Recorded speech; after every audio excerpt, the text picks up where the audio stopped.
Okay, so today I have unboxed the Razortip P80. Got it from Yandles yesterday. It retails at $299.99, as you can see there on the sticker. And this is the digital version of Razortip. And this is the main base unit.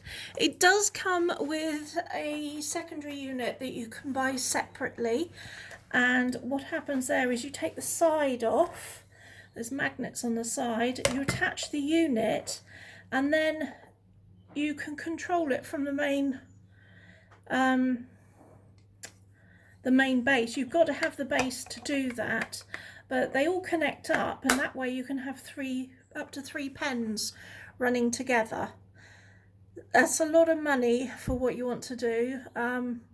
Basically, to have three pens running, I think I'd probably buy two of the smaller Razortip units. This one, I've been using the Razortip SSD10 for about a year now, maybe just a little bit more, and I've still got that unit that's still here. And let me just see if I can. You can see the size comparison there. This P80 is a lot smaller than the SSD10, but still love this unit and we'll still be using it, especially if I'm just doing some shading or whatever. But this is the P80. Lovely small unit. There's not really changed much.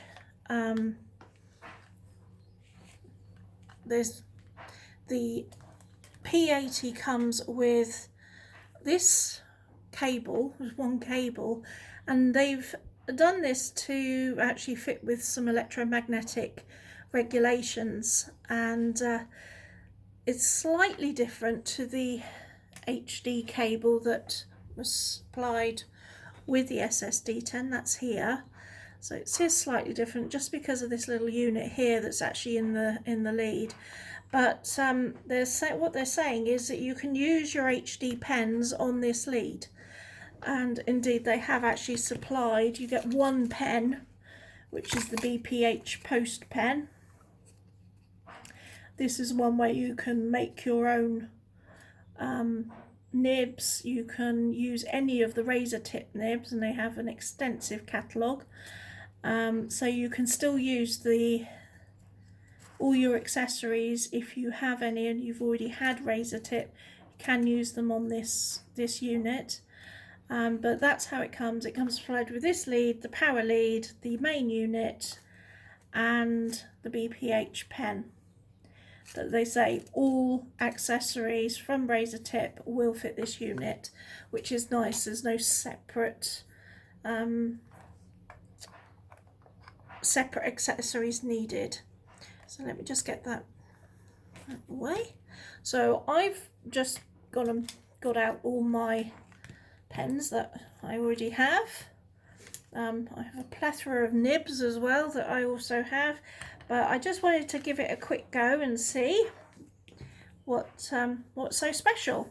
Now I had a quick read. Comes with this little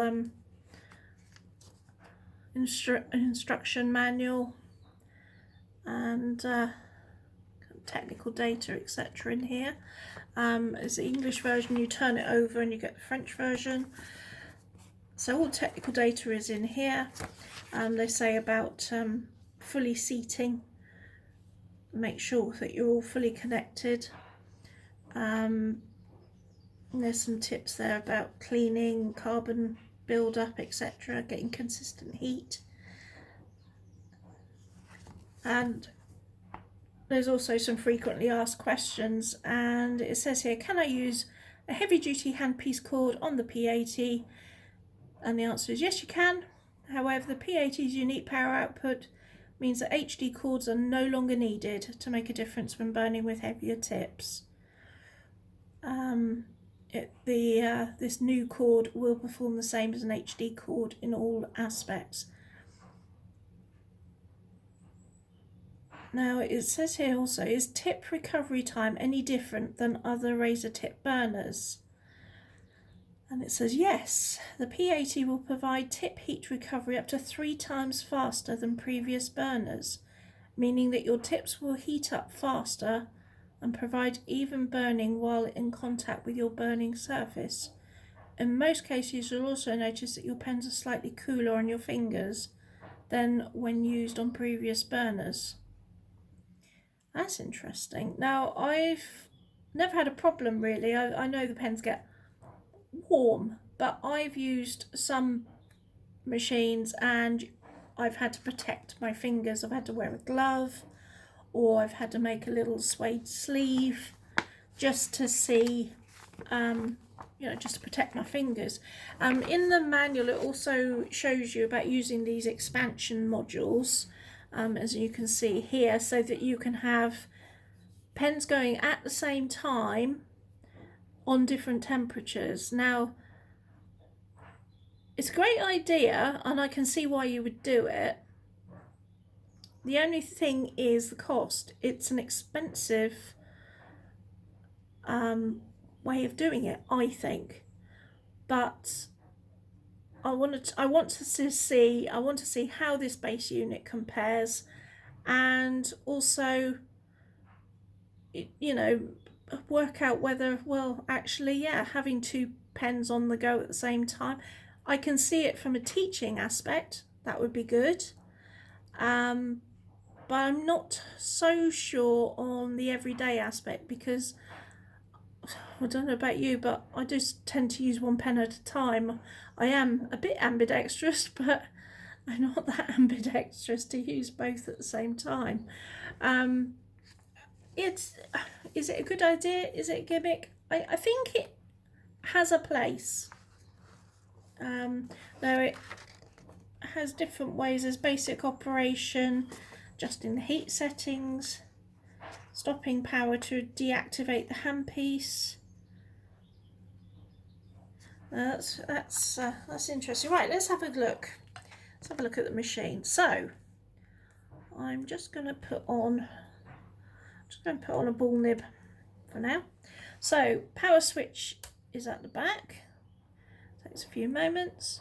There's a little fan, and you can feel that at the back. You can just feel the fan, and then it switches off. Now you've got a touch screen display, so no buttons, which is quite nice. Touch screen display, like most telephones these days. And it comes up with the last temperature that was used. I know this because when I first turned this on, it was set at 200, which I think is a factory setting. Last temperature I used it at was a few moments ago when I had a bit of a failed filming, and I used it at 500, and I've turned it on, it's at 500. That's quite interesting.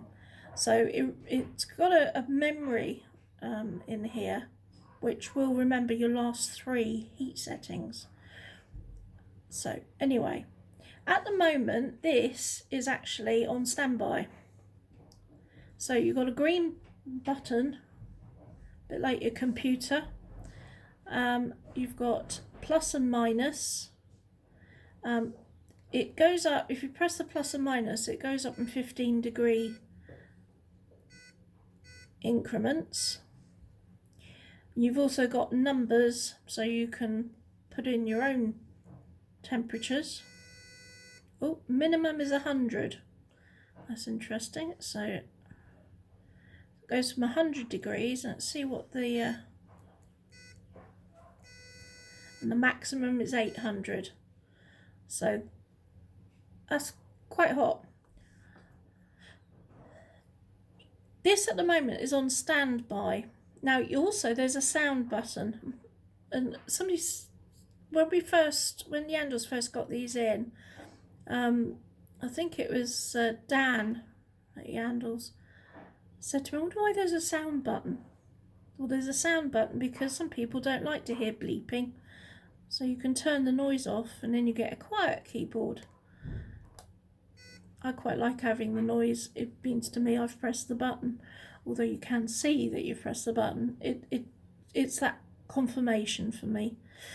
This on the right hand side is the memory button. Now I'll just have a look to see how to actually use that.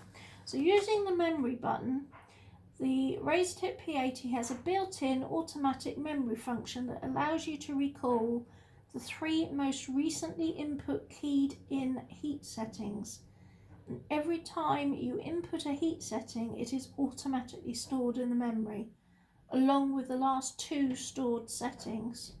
To access the memory feature, you simply touch the key once to display the most recent memory setting. Touching it again. Oh, I see. Right, so if I touch that, it goes to 500, 458, 550. And if you keep pressing it, it just goes.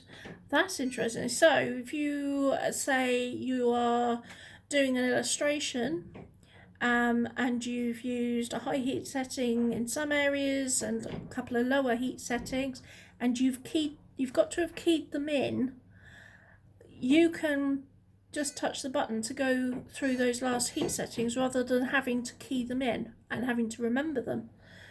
That's quite good. So if you're doing shading, that would be, or if you're doing fur or something like that, that's quite a good feature.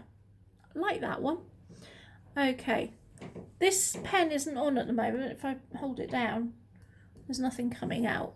Look at that, even hold it on my hand. This button here, it's actually on, what happens is it doesn't transfer the heat to the pen until that button, the green button, is pressed to red. Now it will transfer the heat. So that is, if you're changing the pen, you can actually take the heat off the pen, your unit's still running, change your pen, and it's like a standby mode. So you can put it back on again. Now I'm gonna just key in 650. Let's just see how long this takes to heat up. Oh, not long at all.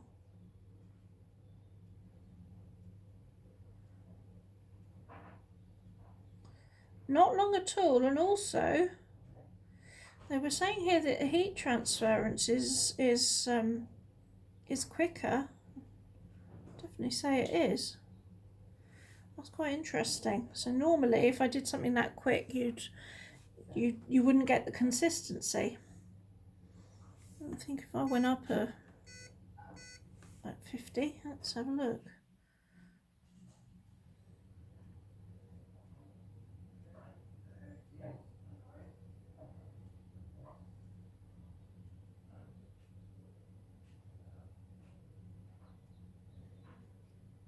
That is quite quick heat transference. That's nice. That's going to cut down on your time.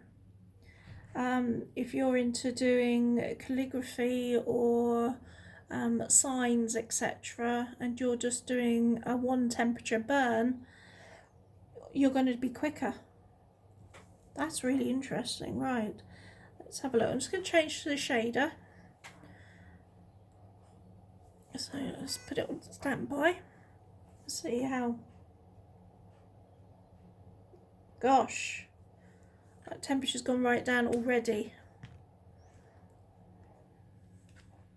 But you can hear the fan also kicks in when you put it on standby.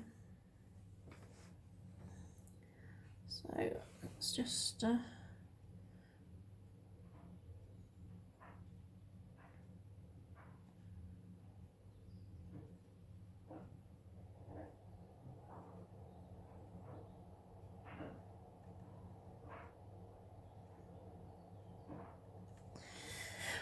right.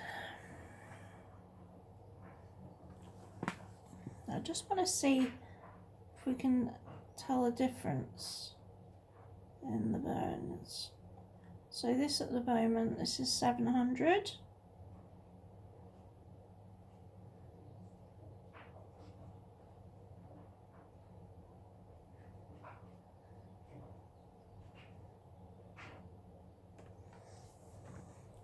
Let's go down to 600.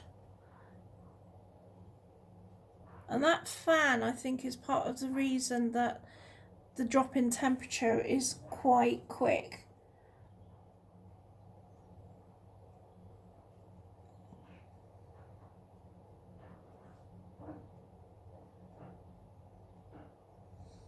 That's a 100-degree drop.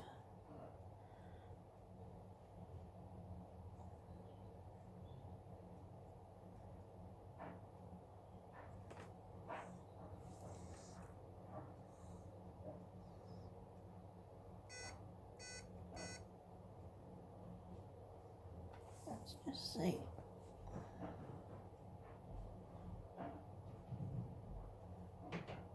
That is so quick.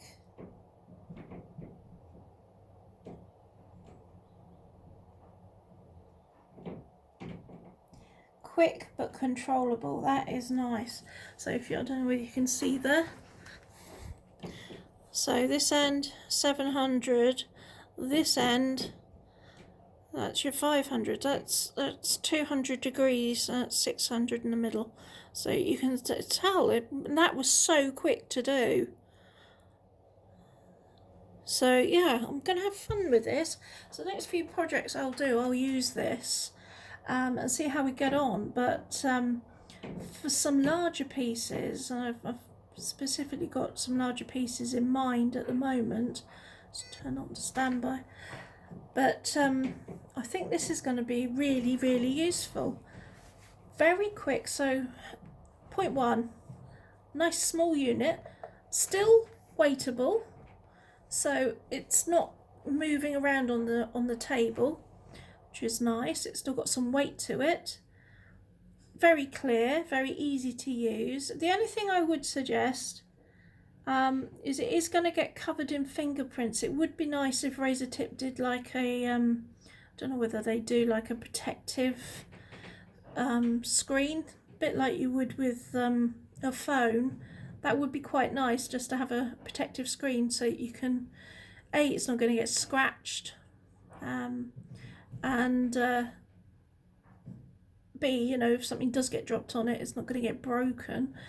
That would be nice. This is rubbery around here, so that's quite nice. But this is very receptive. It is nice. There's not much lag between you pressing your fingers and getting the numbers up. But yeah, I think definitely the heat to tip transfer is very quick, a lot quicker. I like the fact you've got this standby mode, because that's quite useful if you're at a show and you're doing a demonstration. The amount of times that people will you know, have a chat with you and you've got a hot pen in your hand, it's quite nice to be able to think, actually, I can put this on standby and I know everybody's safe and I'm safe and I'm not, you know, losing control of my pen. You've still got the holders to hold your pens, which is nice. You've got, if your pen is attached, then you've got a light that comes on here. You can see that there. Didn't show that earlier. And when you detach a pen, that flashes, so you know nothing's attached. But when you put it on standby, the light goes out, and it just it means that when that's flashing or is blue, you've got a pen attached and you've got heat going to the pen, so it's another visual sign, which is quite nice. But yeah, it is expensive, but I don't know, I think it could be I think it's a nice unit. So far, so good. I'll do another report after I've used it. And if anything comes up which I think, oh, you need to know, I'll let you know. But for now, that's it. So that is the Razortip P80. And I look forward to using it. Okay, thanks for now. Bye.